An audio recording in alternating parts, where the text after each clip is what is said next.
दोस्तों, स्वागत है आपका हमारे चैनल आर.के. वर्मा में। मुल्ला नसरुद्दीन की नई मजेदार कहानी, अकबर बीरबल से भी ज्यादा मजेदार कहानी। दोस्तों, शाम हो रही थी।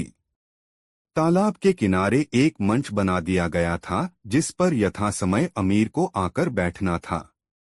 वे यह नजारा अपनी आंखों से देखना चाहते थे। बोरे महल से रवाना कर दिए गए।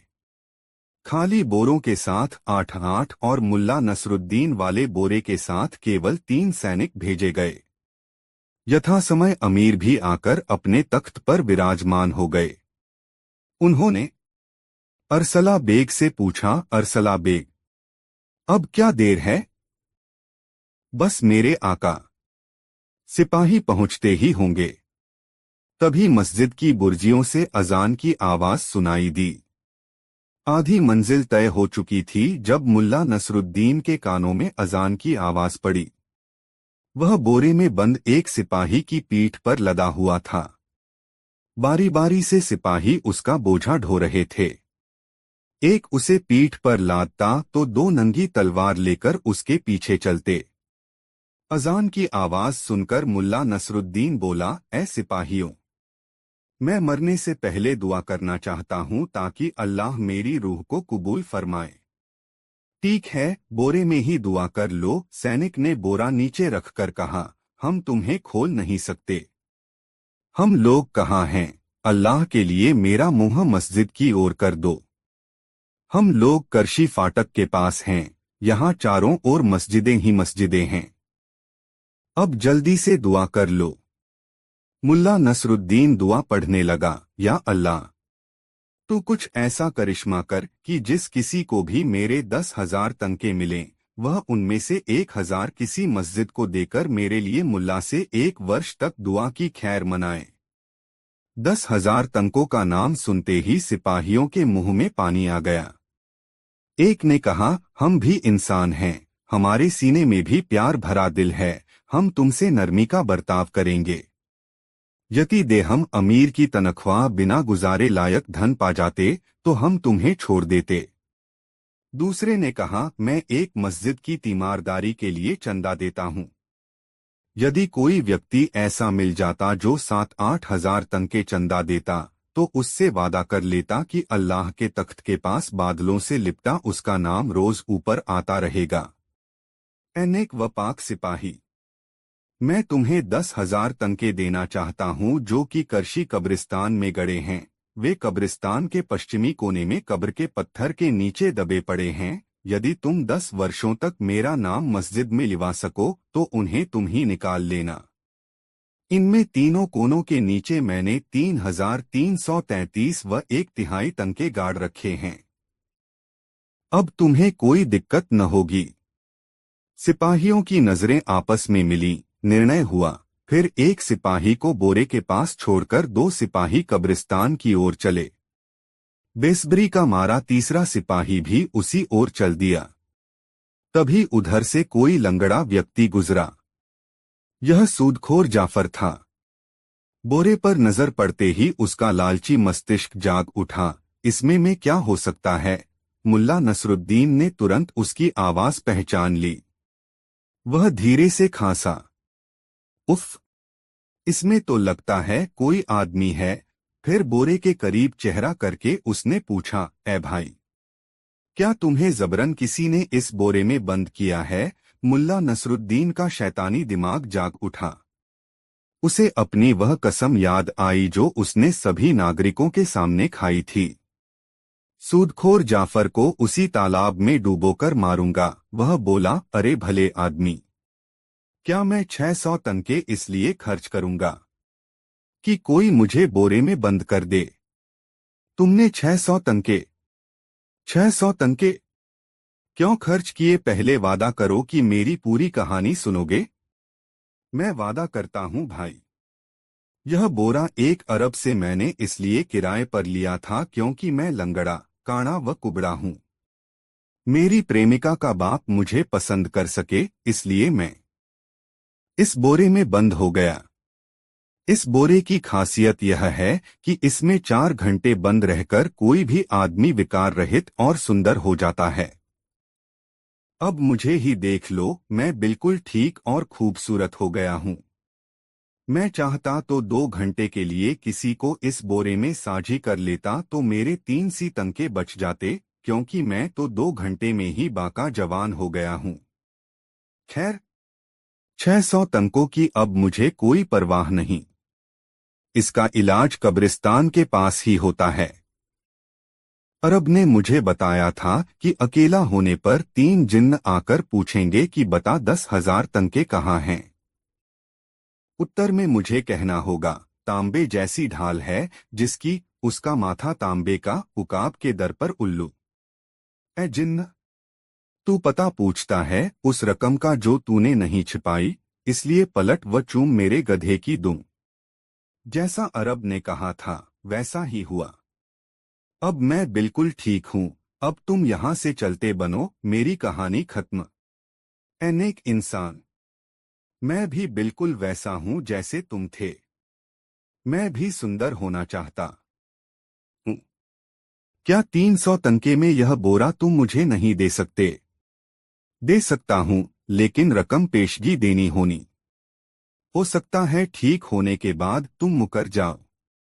बेशक बेशक, पेशगी ले लो। उसने जल्दी जल्दी बोरे का मुंह खोला। मुल्ला नसरुद्दीन खटाक से बाहर आ गया।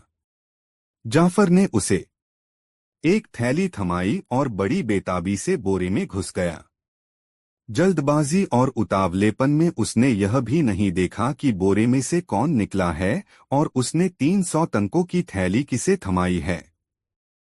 उतनी ही तेजी से मुल्ला नसरुद्दीन ने बोरे का मुंह बांधा और लपककर एक पेड़ की ओट में जा छिपा। वह छिपा ही था कि सिपाही क्रोध से पांव पटकते हुए वहां आ पहुंचे। उनके चेहरे क्रोध से तमतमा रहे थे। आते ही वे बोरे पर पिल पड़े। बेहिसाब ठोकरें उन्होंने बोरे में बैठे जाफर पर रसीद कर दी। वे बोले, क्यों बे चालबाज, तेरी यह मजाल, हमें चकमा देना चाहता था, दगाबाज। अंदर बैठा जाफर किसी मंत्र की भांति वह सब बोल रहा था जो मुल्ला नसरुद्दीन ने उसे बताया ढाया था। उसकी उलझुलूल बकवास सुनकर सिपाहियों को अधिक क्रोध आ गया और वे तबीयत से उसकी धुनाई करने लगे। अबे गीदड़ की औलाद, हमें बेवकूफ बनाकर भागना चाहता था। जाफर अपनी हाके जा रहा था और सिपाही क्रोध में भरकर उसकी कुटाई कर रहे थे। अंत में जब सिपाही थक गए तो उसे कंधे पर लाद कर चल दिए। अब मुल्ला नसरुद्दीन ओट से बाहर निकला। उसने एक नहर पर हाथ मुंह धोए और मस्ती में एक ओर चल दिया, खुली हवा में आजादी की सांसें लेता हुआ। कुछ देर बाद सिपाहियों ने तालाब के किनारे मंच की सीढ़ियों पर चढ़कर बोरा बेरहमी से एक ओर पटक दिया। तभी जाफर भीतर से कराहा, अरे भाई जिन्न, जरा संभल कर, अगर इस प्रकार बोरा पटकोगे तो मेरी तो हड्डी पसलियां ही टूट जाएंगी। पाक शेख तुरखान के तालाब की तह में जाकर तू शीघ्र ही ठीक हो जाएगा। वहां काफी शोर शराबा मचा हुआ था। आवाजों के अमीर अमीर बख्तियार व अरसला बेग की आवाजें पहचानकर जाफर घबरा गया। अल्हम्दुलिल्लाह, बुखारा के अमीर आजम के हुक्म से कुफ्र फैलाने वाला मलून बदमाश, अमन की शांति भंग करने वाला, फूट डालने वाला मुल्ला नसरुद्दीन पानी में डुबोया जा रहा है। इस घोषणा के बाद ही कुछ जल्लादों ने बोरा उठाया और सिर से ऊंचा उठाकर हवा में लहराते हुए पानी के हवाले कर दिया। बोरे में बंद जाफर बुरी तरह चिल्ला रहा था, बचाओ बचाओ, मैं मुल्ला नसरुद्दीन नहीं, जाफर हूँ। जाफर, मुझे छोड़ दो। मैं जाफर हूँ। मगर उसकी चीख पुकार पर भला किसे ध्यान देना था। उसकी चीख गुलजान की उस तेज चीख के नीचे दब गई जो कि नयाज के कंधे पर सिर रखकर रोने लगी थी। जबकि अमीर के खेमे में खुशियां छा गई थीं। शाह अमीर सहित सभी दरबारियों के चेहरे खिले हुए थे। दोस्तों, वीडियो को एक लाइक जरूर करें। दोस्तों, मुल्ला नसीरुद्दीन की पत्नी एक दिन सुबह सुबह घर के मैले कपड़े धोने बैठी। मुल्ला सुबह की सैर के लिए निकल गया। उन दिनों मुल्ला को सेहत सुधारने के लिए कुछ न कुछ करने का चस्का लग गया था।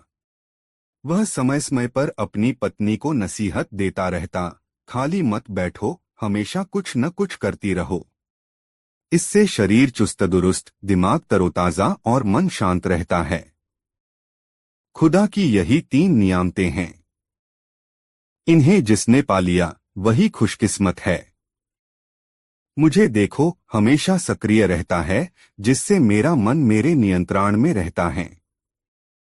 मेरा शरीर मेरी चेष्टाओं की अवहेलना नहीं करता।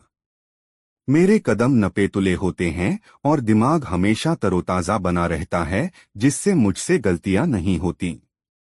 हाँ, तो मुल्ला नसीरुद्दीन सुबह की सैर के लिए निकल गया। घंटे भर बाद लौटा। उस समय भी उसकी गोलमटोल बेगम कपड़े धोने में लगी हुई थी। मुल्ला को सैर करके वापस आया देख उसकी बेगम ने उसे आवाज लगा दी, जरा इन धुले कपड़ों को छत पर फैला आइए। मुल्ला को पत्नी का यह निर्देश पसंद नहीं आया। उसने तुरंत कहा, अरे क्या आधा अधूरा काम करती हो? कपड़े धोने का मतलब कपड़े की धुलाई करना, उन्हें सुखाना, सुखाने के बाद शिकन हटाने के लिए उन पर इस्त्री करना और तह लगाकर उन्हें करीने से अलमारी में रखना भी होता है। मगर तुम्हें कौन समझाए? इतने दिनों से गृहस्थी संभाल रही हो मगर अब तक तुम में कपड़े धोने तक का शऊर नहीं आया। मुल्ला की तकरीर सुनकर उसकी पत्नी जल भुन गई, मगर वह करती भी क्या। उसने मुल्ला के मुंह लगने से बेहतर यही समझा कि खुद उठकर कपड़ों को फैला आए। सुबह से लगातार कपड़े धोते रहने के कारण वह थक भी गई थी। इसलिए वह उठी और कपड़ों को बटोर कर ले जाने लगी कि आंगन में एक स्थान पर काई होने के कारण उसका पाँव फिसल गया और संभलने की कोशिश में उसके हाथ से छिटककर धोए कपड़े दूर जा गिरे। कपड़ों में जगह जगह मिट्टी लग गई। मुल्ला की पत्री ने कपड़े उठाए और उन्हें लेकर फिर से खंगालना शुरू किया। मुल्ला यह नजारा देख रहा था। उसे पत्नी पर बोलने का फिर अवसर मिल गया। उसने पत्नी से कहा, देखा बेगम, मन और शरीर में संतुलन नहीं होने से ऐसा ही होता है। जरूर तुम्हारा दिमाग कहीं और था और मन में किसी बात को लेकर उथल पुथल हो रही थी, जिसके कारण तुमने अपने शरीर का नियंत्रण खो दिया। सोचो, तुम गिर भी सकती थी। इसी से तो कहता हूं कि। मुल्ला की पत्री ने बीच में ही टोकते हुए कहा, नसीहतें देने के स्थान पर यदि तुमने मेरे काम में थोड़ा हाथ बटाया होता तो ऐसा कतई नहीं होता। सुबह से कपड़े धोते धोते मैं थक गई हैं। इसलिए ही तुमसे कहा था कि कपड़े छत पर फैला आओ, मगर तुम मेरी सुनते कब हो। मुल्ला नसीरुद्दीन को लगा कि अब नसीहत देने के स्थान पर उसे खुद कपड़े सूखने के लिए छत पर ले जाकर फैला देना चाहिए। वह उठा और कपड़े लेकर छत पर चला गया और उन्हें सूखने के लिए फैला दिया। वापस लौटने पर उसने अपनी पत्नी को रसोई की तरफ जाते देखा। उसकी चाल में थोड़ी लंगड़ाहट थी। मुल्ला नसीरुद्दीन को यह बात समझ में आते देर नहीं लगी कि फिसलने के कारण बेगम के पाँव में मोच आ गई है। मोच खाए पाँव के बावजूद उसकी पत्नी ने खाना तैयार किया और उसके लिए भोजन परोस दिया। उस समय तक उसने कुछ भी नहीं खाया था। उसने भोजन पर बैठते समय उससे कहा भी, बेगम तुम भी खा लो। मगर उसने यह कहते हुए उस समय भोजन करने से इनकार कर दिया कि अभी कमरों में झाड़ी लगाना है और बिस्तर ठीक करने हैं, चादर बदलना है। इन कामों को निपटाकर स्नान करूंगी तब भोजन करूंगी, आप खा लीजिए। मुल्ला नसीरुद्दीन ने भोजन किया और बगीचे में जाकर टहलने लगा।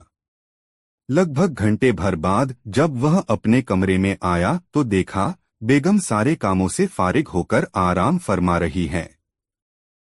उसने बेगम से पूछा, तुमने खाना खा लिया?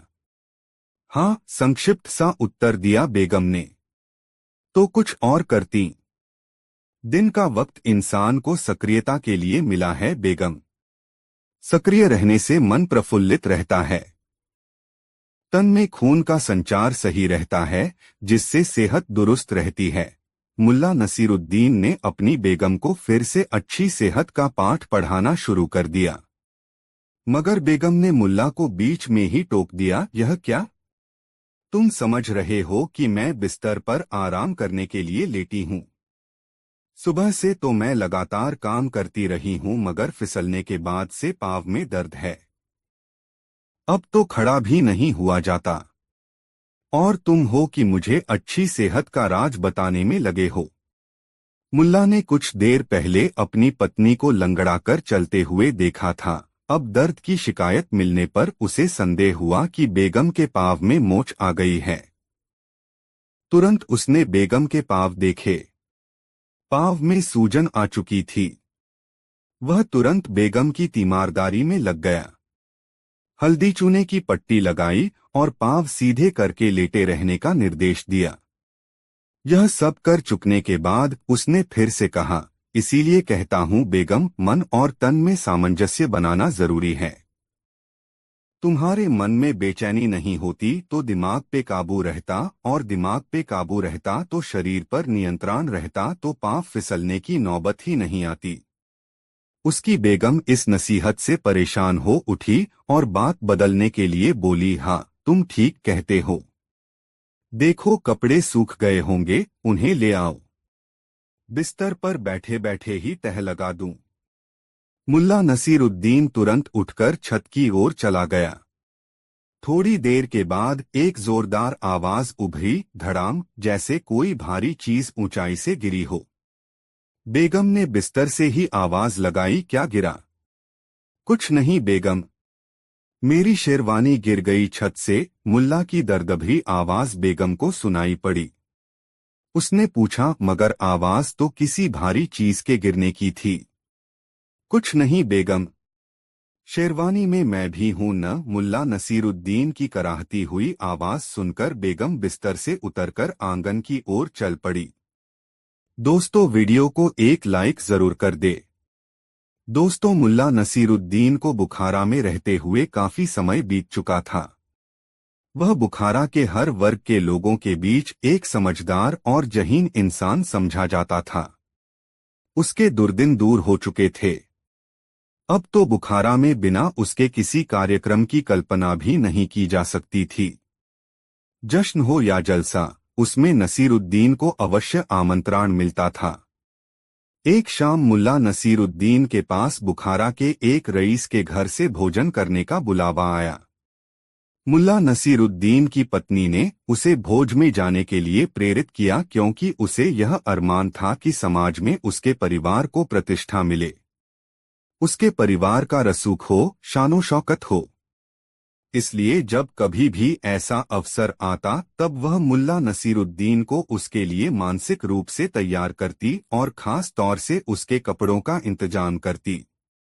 वह देखती कि किस तरह के लोगों के बीच मुल्ला को जाना है। वह अवसर और परिवेश के अनुरूप मुल्ला के लिए वस्त्र निकालती और उन्हें पहनाकर मुल्ला को मुस्कुराकर विदा करती। रईस की दावत में शरीक होने के लिए बेगम ने मुल्ला के लिए शानदार कपड़े निकाले और उसे पहनकर वह रईस के घर जाने के लिए चल पड़ा।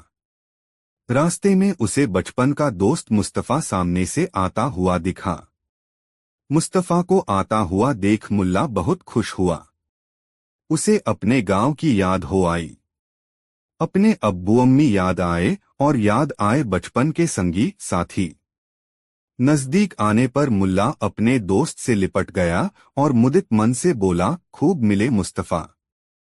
मुझे तो उम्मीद भी नहीं थी कि बुखारा में तुम्हें देख भी सकूंगा। मुल्ला की आवाज सुनने के बाद मुस्तफा ने उसे पहचाना और बोला, अरे नसीरुद्दीन तुम। मुझे अंदाज भी नहीं था कि बुखारा बुखारा आकर तुम इतनी तरक्की कर लोगे। मुझे अब यह एहसास है कि बुखारा का बच्चा बच्चा चाबच्चा तुम्हें जानता है और तुम्हारी इज्जत करता है। बुखारा आकर मैंने जिससे भी पूछा तुम्हारे घर के बारे में, उसने मुझे बहुत इज्जत बख्शी और तुम्हारे घर का पता बताया। थोड़ा रुककर मुस्तफा ने मुल्ला से पूछा, तुम कहीं जा रहे हो नसीरुद्दीन? तुम्हारे लिबास से ऐसा ही लगता है। हाँ दोस्त, तुम भी चलो, एक परिचित के घर दावत है। तुम्हारे साथ जाने पर उसे खुशी ही होगी, कोई एतराज नहीं होगा, उससे मुल्ला नसीरुद्दीन ने कहा। मुस्तफा ने अपने मित्र की भावुकता पर हंसते हुए कहा, तू नहीं बदला नसीर, आज भी तू बच्चे की तरह भोला भाला है। मुझे तुम्हारे साथ कहीं भी जाने में कोई एतराज नहीं है, मगर तू देख रहा है बुखारा पहुंचते पहुंचते मेरे कपड़ों की क्या हालत हो गई है। शरीर में बार बार पसीना सूखता रहा है, सारा बदन चिटचिट कर रहा है। ऐसे में किसी जलसे या दावत में मेरा जाना ठीक नहीं होगा। मुल्ला नसीरुद्दीन उस समय बचपन के दोस्त के मिलने से उमंग से भरा था। उसने बच्चों की तरह लरचते हुए मुस्तफा से कहा, अरे मुस्तफा, इसमें क्या परेशानी है? तू घर चल, नहा धो ले, कपड़े हैं मेरे पास, मैं तुम्हारे लिए ढंग के कपड़े निकलवा देता हूं, तुम उन्हें पहन लेना। फिर दोनों दोस्त साथ चलकर दावत का लुत्फ उठाएंगे। मुस्तफा को लेकर मुल्ला नसीरुद्दीन अपने घर आया। मुस्तफा ने स्नान किया। अपनी बेगम से कहकर मुल्ला नसीरुद्दीन ने मुस्तफा के लिए अपनी शानदार शेरवानी और चूड़ीदार पाजामा मंगाया और नक्काशीदार जूती भी। मुस्तफा जब उन कपड़ों को पहनकर मुल्ला के पास आया तब मुल्ला उसे देखकर चकित रह गया। मुस्तफा उन कपड़ों में शानदार लग रहा था। उसका व्यक्तित्व उन कपड़ों में ऐसा निखर रहा था मानो वह कहीं का सुल्तान हो। मुल्ला अपने दोस्त के शानदार व्यक्तित्व से इतना प्रभावित हुआ कि उसे लगने लगा कि मुस्तफा के व्यक्तित्व के आगे उसका कोई वजूद ही नहीं है। मुस्तफा यह देखकर हैरान हो रहा था कि मुल्ला उसे लगातार देखे ही जा रहा है, न कुछ बोल रहा है और न ही चल रहा है। आजिज आकर उसने मुल्ला को टोका, क्या बात है नसीर, तू मुझे देखता ही रहेगा या दावत खाने चलेगा भी? मुस्तफा की आवाज सुनकर नसीरुद्दीन की तंद्रा टूटी और वह सजग होते हुए बोला, सच कहूं मुस्तफा, तुम इन कपड़ों में बहुत फव रहे हो। ऐसा लगता है जैसे तुम कहीं के बादशाह हो। वल्लाह, कितना जलाल आ गया है तुम्हारे चेहरे पे। अच्छा, रहने भी दे यह कशीदाकारी। चल, कहाँ चलना है दावत खाने? मुझे तो भूख लग रही है, मुस्तफा ने कहा। मुल्ला नसीरुद्दीन मुस्तफा को साथ लेकर रईस के घर की तरफ चल पड़ा। रास्ते में एक सेठ से भेंट हो गई। सेठ ने बहुत अदब से पेश आते हुए मुल्ला नसीरुद्दीन से पूछा, क्यों, मुर्तुजा अली के घर दावत पर तो नहीं जा रहे? हाँ सेठ साहब, वहीं जा रहा हूं। ऐसे मौकों पर इनकार करते बनता ही नहीं है, जाना ही पड़ता है, मुल्ला नसीरुद्दीन ने उत्तर दिया। सेठ ने बातों का सिलसिला आगे बढ़ाते हुए कहा, और जनाब, आपके साथ ये कौन हैं? अरे, मैं आपका परिचय ही नहीं करा पाया। ये मेरे बचपन के दोस्त हैं, मेरे अजीज मुस्तफा अली। रही बात इनके कपड़ों की तो वे मेरे ही हैं, मुल्ला नसीरुद्दीन ने बड़ी मासूमियत से कहा। सेठ दुआ सलाम के बाद विदा हो गया और मुल्ला नसीरुद्दीन दावत के लिए मुर्तुजा अली के घर की तरफ चलने लगा तो मुस्तफा उसके साथ आगे जाने को तैयार नहीं हुआ। उसने नाराज होते हुए मुल्ला से कहा, मैं तुम्हारे साथ हरगिज नहीं जाऊंगा। मैं जा रहा हूं तुम्हारे घर, तुम्हारे कपड़े उतारकर अपने वही कपड़े पहन लूंगा और वहीं तुम्हारा इंतजार करूंगा। मुल्ला नसीरुद्दीन भी समझ चुका था कि उससे गलती हुई है। परिचय कराते वक्त उसे कपड़ों की चर्चा नहीं करनी चाहिए थी। उसने मुस्तफा को मनाते हुए कहा, दोस्त, मैं समझ गया हूं कि परिचय कराते समय मुझसे भूल हो गई और मैं कपड़ों की हकीकत बयां कर गया। मैं मानता हूं कि मुझे ऐसा नहीं कहना चाहिए था, मगर मेरा विश्वास करो, मैं नहीं जानता कि कैसे यह बात मेरे मुंह से निकल गई। मैं तुम्हें विश्वास दिलाता हूं कि अब ऐसी गलती नहीं होगी। अपनी नाराजगी थूक दो और मुझे माफ कर दो। मुस्तफा ने मुल्ला की बात पर यकीन कर लिया। वे लोग फिर दावत खाने के लिए निकल पड़े।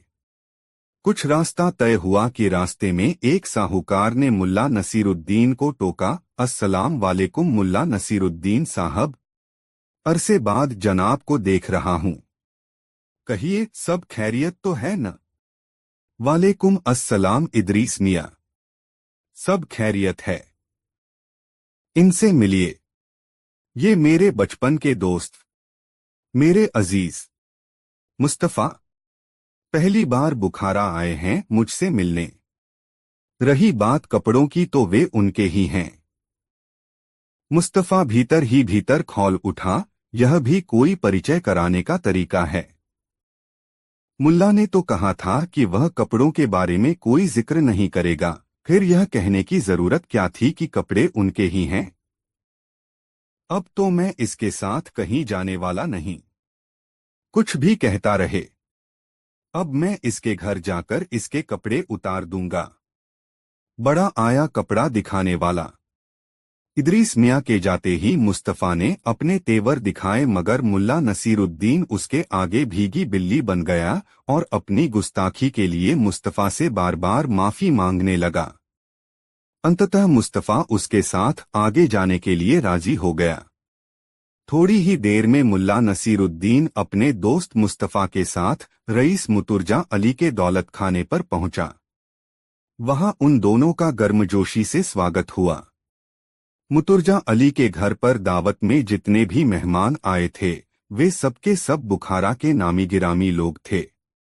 मुस्तफ़ा को यह देखकर आश्चर्य हुआ कि अधिकांश लोग उसके दोस्त मुल्ला नसीरुद्दीन को जानते भी हैं और उसकी कदर भी करते हैं, क्योंकि जो भी मुतुर्जा अली के घर पर मुल्ला नसीरुद्दीन से मिला, वही उसके साथ अदब से पेश आया।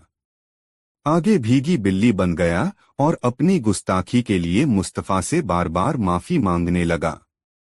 अंततः मुस्तफ़ा उसके साथ आगे जाने के लिए राजी हो गया। थोड़ी ही देर में मुल्ला नसीरुद्दीन अपने दोस्त मुस्तफ़ा के साथ रईस मुर्जा अली के दौलत खाने पर पहुंचा। वहां उन दोनों का गर्मजोशी से स्वागत हुआ। मुतुर्जा अली के घर पर दावत में जितने भी मेहमान आए थे, वे सबके सब बुखारा के नामी गिरामी लोग थे। मुस्तफ़ा को यह देखकर आश्चर्य हुआ कि अधिकांश लोग उसके दोस्त मुल्ला नसीरुद्दीन को जानते भी हैं और उसकी कदर भी करते हैं, क्योंकि जो भी मुतुर्जा अली के घर पर मुल्ला नसीरुद्दीन से मिला, वही उसके साथ अदब से पेश आया। भोजन कर चुकने के बाद जब मुल्ला नसीरुद्दीन वापसी की सोच रहा था, तभी उसे ख्याल आया कि मुतुर्जा अली से अपने मित्र को मिलाया ही नहीं। वह मुस्तफ़ा को लेकर मुतुर्जा अली के पास गया और मुस्तफ़ा से उसका परिचय कराते हुए बोला, मुतुर्जा साहब, ये मेरे बचपन के दोस्त हैं मुस्तफ़ा, मेरे अजीज। रही बात कपड़ों की तो मैं उसके बारे में कुछ नहीं बोलूंगा। मुस्तफ़ा ने जब यह सुना तो मन मसोस कर रह गया। वह उस पल को कोस रहा था जब उसने मुल्ला नसीरुद्दीन के कपड़े पहनने का निर्णय लिया था। मुतुर्जा अली के घर से निकलते समय मुल्ला नसीरुद्दीन ने मासूमियत के साथ मुस्तफ़ा से पूछा, क्यों इस बार परिचय कराने में मुझसे कोई भूल तो नहीं हो गई? मुस्तफ़ा समझ नहीं पाया कि वह मुल्ला नसीरुद्दीन से कहे तो कहे क्या। दोस्तों, यह मज़ेदार कहानी आपको कैसी लगी कमेंट में ज़रूर बताएं और वीडियो को एक लाइक ज़रूर कर दे। दोस्तों, मुल्ला नसीरुद्दीन की अपने गांव में बड़ी ख्याति थी। उसे लोग विद्वान मानते थे। मुल्ला कितना पढ़ा लिखा था, यह कोई नहीं जानता था, मगर उसकी हाजिर जवाबी के कायल थे उसके गांव के लोग। बचपन में मदरसे से गायब रहने के लाख बहाने होते थे उसके पास। मदरसे के मौलवी के प्रश्नों का जिस कुशलता से उत्तर देकर वह कक्षा से गायब रहने का दंड भुगतने से बच जाता था, उसकी दूसरी मिसाल खोजने से भी नहीं मिलेगी। बस अपनी कुशाग्र बुद्धि और हाजिर जवाबी के कारण वह बचपन में ही होनहार मान लिया गया था और उसी के बूते जवानी में विद्वान कहा जाने लगा। मुल्ला नसीरुद्दीन पढ़ता लिखता न भी हो, मगर पढ़ने लिखने वाला दिखता अवश्य था। उसकी नुकीली दाढ़ी और नोकदार टोपी उसके बुद्धिजीवी होने की गवाही देते थे। बचपन से ही वह बुद्धिबल के सहारे जीता रहा। गांव में उसकी साख ऐसी हो गई कि अगर किसी को बुद्धि की बातें समझने की जरूरत होती या किसी उलझन से निकलने के लिए तरकीब की जरूरत होती तो वह मुल्ला नसीरुद्दीन के पास आ जाता और वह भी बड़े सूफियाना अंदाज में समस्याओं का निदान सुझा देता। भोले भाले ग्रामीणों को इस बात से मतलब नहीं था कि कितना पढ़ा है। उन्हें जरूरत तो केवल इस बात की थी कि वक्त जरूरत उनकी समस्याओं का निदान बताता रहे। गांव में मुल्ला नसीरुद्दीन की बुद्धि और ज्ञान की प्रसिद्धि ऐसी थी कि अगर किसी से पूछा जाता कि इस गांव में सबसे विद्वान कौन तो जवाब मिलता मुल्ला नसीरुद्दीन। और यदि यह पूछा जाता सबसे बुद्धिमान कौन तब भी जवाब होता मुल्ला नसीरुद्दीन। एक दिन मुल्ला नसीरुद्दीन अपने दरवाजे पर बैठा कुछ पुश्तैनी दस्तावेज देख रहा था। तभी उसके पास गांव का एक बुजुर्ग आदमी आया। उस बुजुर्ग को आया देख मुल्ला नसीरुद्दीन ने उससे पूछा, क्यों सुभान दादा, कैसे आए? घर में तो सब ठीक ठाक है न? मेरी दादी जी कैसी हैं? हाँ बेटा, मैं ठीक हूँ। घर में अमन चैन है। तुम्हारी दादी जी भी ठीक हैं। मगर अब बूढ़ी हड्डियों का क्या कहना? अभी ठीक हैं। तो ठीक हैं, 2 पल के बाद क्या होगा कौन जाने, बुजुर्ग ने कहा। कहिए सुभान दादा, आपकी क्या खिदमत करूं? मुल्ला नसीरुद्दीन ने शालीनतापूर्वक सुभान दादा से पूछा। खिदमत क्या करोगे बेटा, बस एक खत मेरे कलीमुल्लाह के नाम लिख दो। वह आबुधाबी गया हुआ है कमाने। यहाँ घर की जरूरतें पूरी कर पाना उसके लिए मुश्किल हो रहा था। किसी तरह उसने आबुधाबी जाने का रास्ता तैयार किया और वहां काम करने चला गया। मजदूरी यहाँ भी करता था और वहां भी करता है। अंतर बस यह है कि अब उसे तनख्वाह अच्छी मिल जाती है। 1.5 साल हुए उसे वहां गए। तब से हर महीने उसका भेजा पैसा हमें मिल जाता है, मगर कुशलक्षेम नहीं मिलता। कभी वह हमें अपने बारे में 2 हर्फ नहीं लिखता। मन बेचैन हो जाता है। तू एक बढ़िया सा खत लिख दे। ऐसा खत जिसमें यहाँ का हाल समाचार तो लिख ही दे कि सब राजी खुशी है, और बाद में यह जरूर लिख देना कि उसके लिए हमारा दिल हमेशा बेचैन रहता है। एक बार आकर अपने अब्बू अम्मी से मिल जाओ। हम लोग तो पेड़ में लगे पके फल की तरह हैं, न जाने कब टपक जाए। मुल्ला नसीरुद्दीन ने बुजुर्ग की बातें बहुत मुतमईन होकर सुनी। जब बुजुर्ग का बोलना रुका तब वह बहुत शांत स्वर में बोला, दादा, तुम्हारे लिए चिट्ठी तो मैं लिख दूंगा, मगर फायदा क्या? मुझे आबूधाबी तो अभी जाना ही नहीं है। हाँ बेटा, मैं जानता हूँ कि तुम्हें आबूधाबी नहीं जाना है। मैं तो चाहता हूँ कि तुम चिट्ठी लिख दो। ऐसी चिट्ठी जिसमें बूढ़े माँ बाप की अपने बेटे से मिलने की आरजू हो, जिसे पढ़ते ही मेरा बेटा हमसे मिलने के लिए तड़प उठे। रही बात खत भेजने की, तो मेरे पड़ोसी जुम्नू का बेटा भी आबूधाबी जा रहा है। वहां एक कारखाने में उसे कपड़ा काटने का काम मिल गया है। मैं उसी के हाथ से खत भिजवा दूंगा, बुजुर्ग ने कहा। मुल्ला नसीरुद्दीन ने बुजुर्ग की बातें सुनने के बाद फिर कहा, लेकिन सुभान दा, खत पढ़ने के लिए तो मुझे वहां जाना ही पड़ेगा। यदि खत मैंने लिखा तो दूसरा पढ़ेगा कौन? अरे बेटा, मेरा कलीमुल्लाह खुद पढ़ा लिखा और बेहद समझदार नौजवान है। तुम बस खत लिख दो, मैं जुम्नू के बेटे के हाथ से वह खत भेज दूंगा। वह खुद पढ़ लेगा तुम्हारा लिखा खत। सुभान दादा ने मुल्ला नसीरुद्दीन की चिरौरी सी करते हुए कहा। अरे सुभान दा, मैं जानता हूँ तुम्हारा बेटा पढ़ा लिखा और होनहार है। मुझे उसके पढ़े लिखे होने पर जरा भी संदेह नहीं है। मजबूरी यह है कि मेरा लिखा कुछ ऐसा होता है कि दूसरे उसे पढ़ ही नहीं सकते।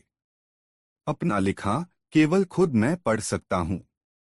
इसीलिए तुम्हें बता रहा हूं कि यदि मैंने खत लिखा तो उसे पढ़ने के लिए मुझे ही अबू धाबी जाना पड़ेगा। इसके अलावा कोई चारा नहीं है। और फिलहाल मुझे अबू धाबी जाने की कोई जरूरत नहीं है। मुल्ला नसीरुद्दीन ने सुभान दादा से कहा और फिर गंभीरता से अपने पुश्तैनी दस्तावेज देखने लगा। वह बुजुर्ग कुछ देर तक मुल्ला नसीरुद्दीन के पास खड़ा रहा, फिर बुदबुदाता हुआ वहां से चल दिया कि ऐसी लिखावट का फायदा ही क्या जिसे दूसरा पढ़ ही नहीं सके। दोस्तों, वीडियो को एक लाइक जरूर करें। दोस्तों, एक चाय की दुकान के बाहर जाकर नसरुद्दीन ने अपना गधा रोका। शहर का चक्कर लगा वह थक गया था। सोचा चाय पीकर कुछ ताजा दम हो ले। दुकान में काफी भीड़ भाड़ थी। पास ही नानबाई की दुकान थी, जिसे देखकर उसे भूख का एहसास हुआ। वह दुकान में घुस गया और एक कोने में जा बैठा। दुकान में ऐसी भीड़ थी कि अपने लिए खाने का ऑर्डर देने के लिए भी उसे हलक फाड़कर चिल्लाना पड़ा। और जब वह दुकान के बाहर आया तो 3-4 प्लेट कीमा, 2 रकाबियां चावल और 2 दर्जन समोसे डकार गया और अब एक अजीब सी सुस्ती उस पर छा रही थी। शरीर शिथिल सा पड़ गया था। गर्मी भी बहुत थी। खाने और गर्मी के कारण तबीयत में भारीपन सा लिए वह चाय की दुकान में आया और एक गद्दे पर पसर गया। चाय के लिए बोलकर वह भविष्य के विचारों में खो गया। वह सोचने लगा कि इस समय मेरे पास अच्छी खासी रकम है। इस रकम को किसी धंधे में लगा दिया जाए। यह रकम जीनसाजी या बर्तन बनाने के काम में लगा देना अच्छा रहेगा। इन दोनों कामों को मैं बेहतर जानता हूं। आखिर कब तक यूं ही घूमता रहूंगा? क्या मैं कोई धंधा नहीं कर सकता? क्या मैं किसी से बदतर हूं? मूर्ख हूं? क्या मेरे नसीब में एक हसीन और मेहरबान बीवी नहीं है? क्या मैं बाप नहीं बन रह सकता? फिर उसकी कल्पना में एक नन्हा मुन्ना बच्चा तैरने लगा और वह मुस्कुराकर सोचने लगा, अल्लाह कसम, वह नन्हा शैतान बड़ा ही शरारती होगा और बड़ा होकर मेरी तरह शैतान निकलेगा। मैं अपना सारा इल्म, सारी होशियारी उसमें भर दूंगा। ठीक है, ऐसा ही सही। मैं आज ही निश्चय करता हूं कि अब मैं बेचैन और आवारागर्दी भरी यह जिंदगी छोड़ दूंगा। अब काम शुरू करने के लिए मुझे जीनसाज या कुम्हार की दुकान खरीदने के लिए कम से कम 300 तके चाहिए और मेरे पास कुल 150 तंके ही हैं। तंकों का ख्याल आते ही उसे खुरदरे नौकर की याद आ गई और 150 तंके झटक लेने के लिए वह उसे कोसने लगा। फिर वह होंठों ही होंठों में बड़बड़ाया, खुदा इसे गारत करे, जिस रकम की मुझे जरूरत थी कमबख्त वही रकम छीन कर ले गया।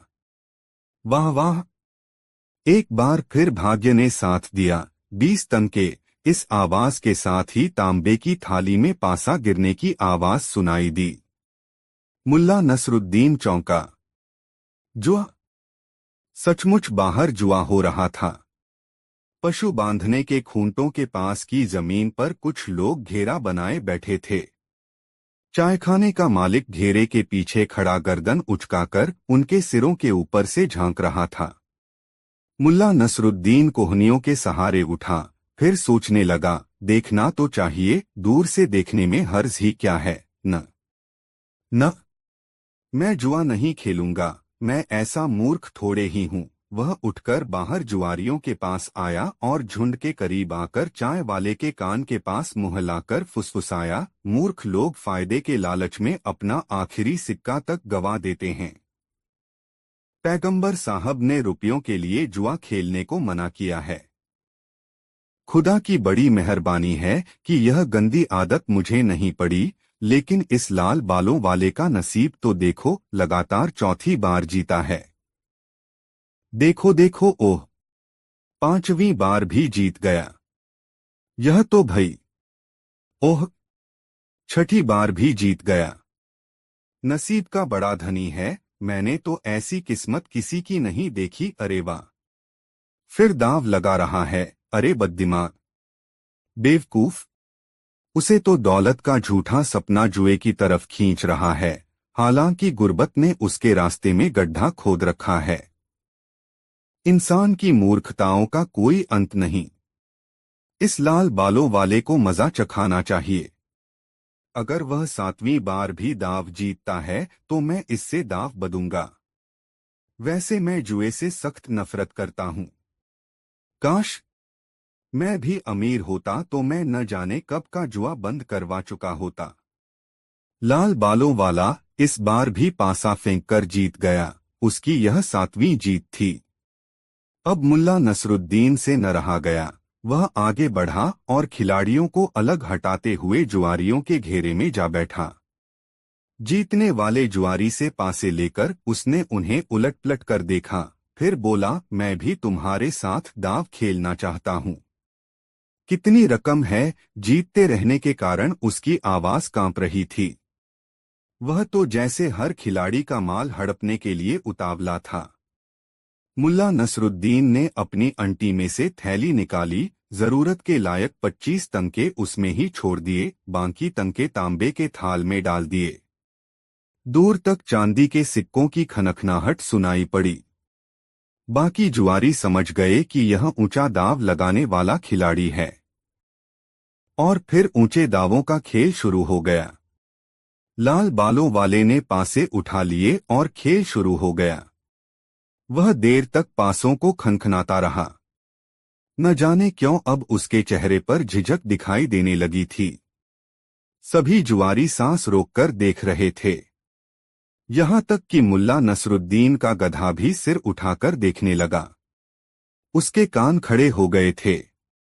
अब केवल पासों की खनखनाहट ही वहां सुनाई दे रही थी।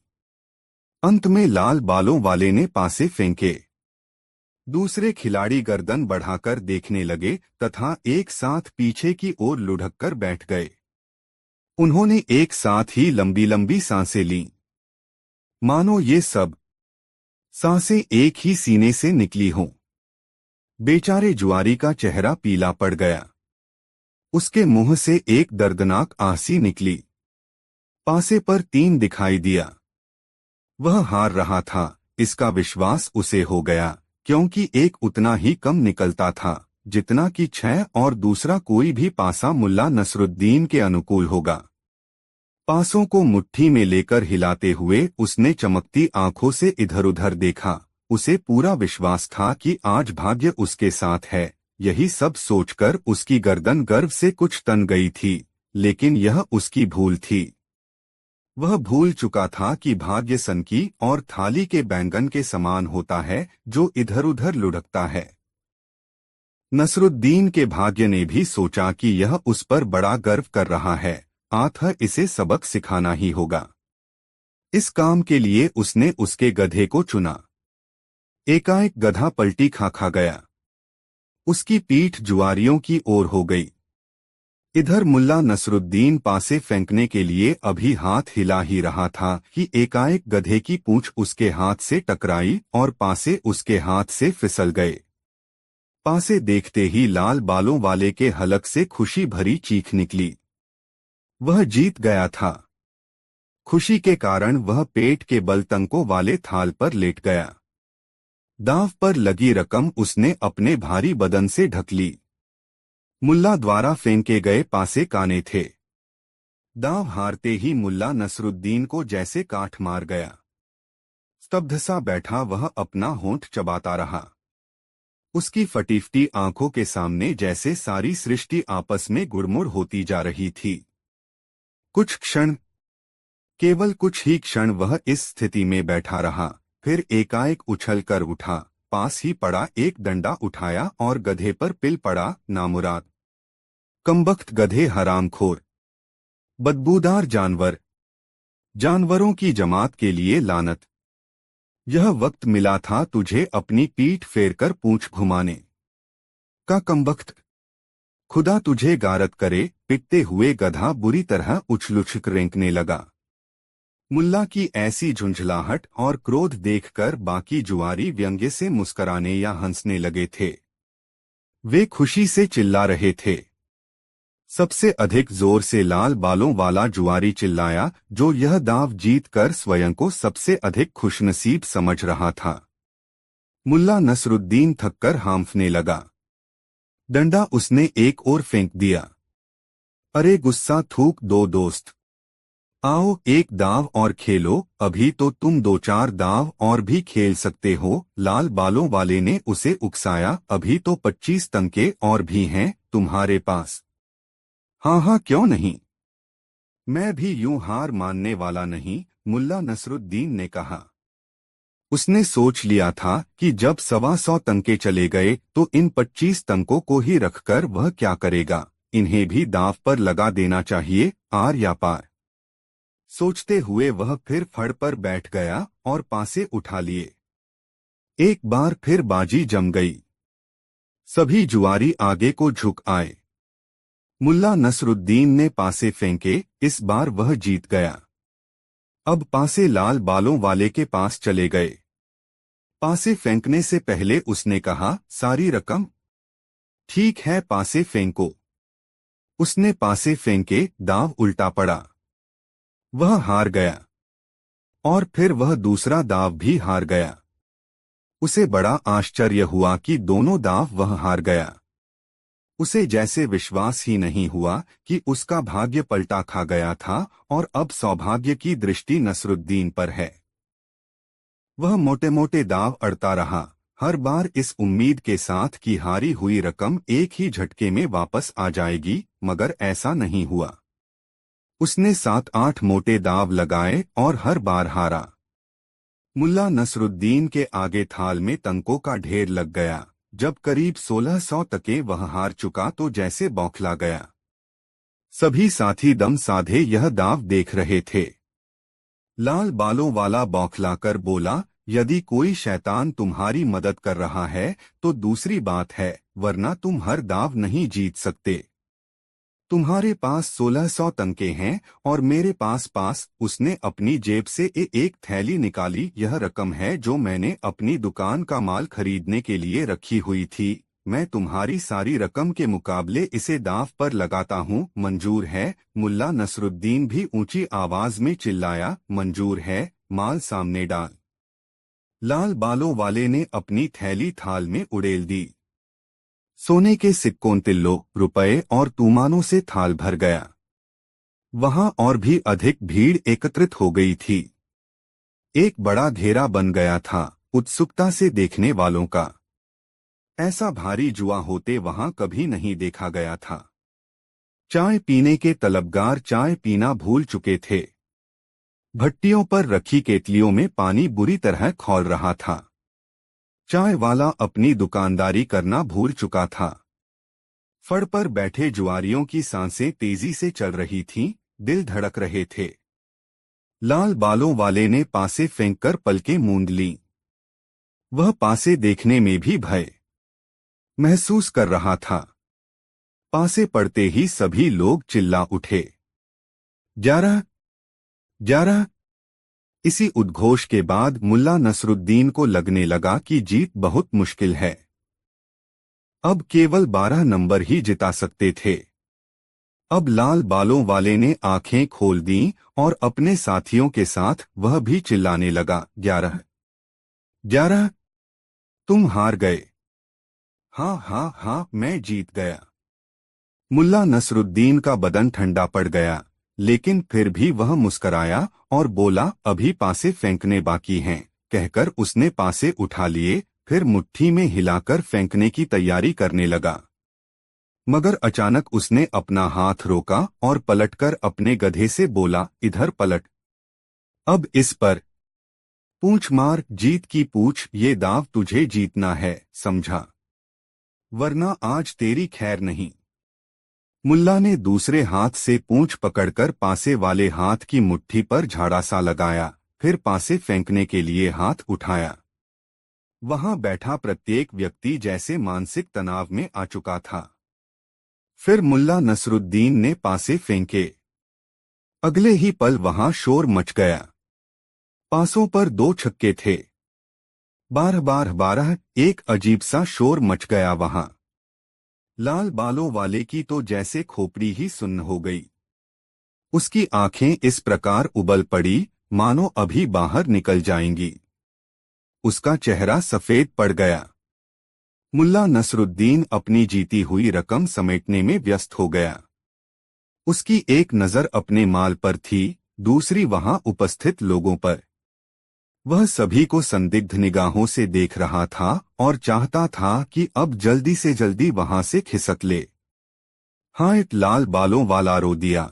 वह बार बार अपने माथे पर हाथ मार रहा था। हायरी किस्मत, हायरी कमबख्ती, बर्बाद हो गया।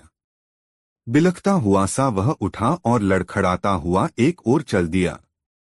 मुल्ला नसरुद्दीन ने सारी रकम अपने गधे की जीन के थैलों में भरी, फिर प्यार से गधे को गले लगाया और चूमा। सामने वाली दुकान से मालपुए लेकर खिलाए। मुल्ला नसरुद्दीन का सिद्धांत था कि जो लोग यह जानते हैं कि तुम्हारा धन कितना है और कहाँ है, उनसे सदैव दूर रहना चाहिए। यही सोचकर मुल्ला नसरुद्दीन उस चाय की दुकान से खिसककर बाजार की ओर चल दिया। वह मुड़मुड़कर पीछे भी देख लेता था कि कहीं कोई पीछा तो नहीं कर रहा है। दोस्तों, मुल्ला नसरुद्दीन की यह कहानी आपको कैसी लगी कमेंट में जरूर बताएं। ऐसी और नई मजेदार कहानी सुनने के लिए हमारे चैनल आरके वर्मा को सब्सक्राइब जरूर करें। यह वीडियो अपने मित्रों को जरूर शेयर करें। वीडियो देखने के लिए धन्यवाद।